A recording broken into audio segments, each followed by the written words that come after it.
در زمانی که زمان تسلیم شد، آفتاب آسمان تسلیم شد، باغ بر حکم خزان تسلیم شد، مذهب و قوم و زبان تسلیم شد، کشور از بیم جان تسلیم شد، این جهان بر آن جهان تسلیم شد.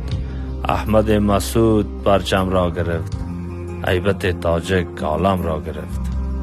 در زمانی که دل دنیا شکست، هند و چین و روس و امریکا شکست، طرح صلح و حرمت و امضا شکست، آخرین امید بر فردا شکست، حکمت عرفان و مولانا شکست، در گلوی مادران آه شکست.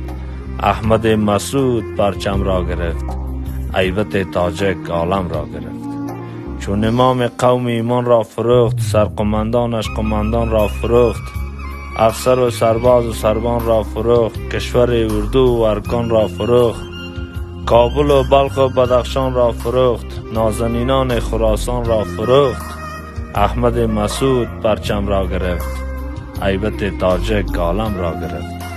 فقر مسعودی به سر برخاست و بر همان فقر پدر برخاست و زنده شد بار دیگر برخاست و همچو امید بشر برخاست و همچو خورشید سحر برخاست و اینکه از هر بام و در برخاست و احمد مسعود پرچم را گرفت، شوکت تاجک عالم را گرفت. بازتاب گوهر آزادگان، آفتاب خواهر آزادگان، پاسدار سنگر آزادگان، پیشوای لشکر آزادگان، شهسوار کشور آزادگان.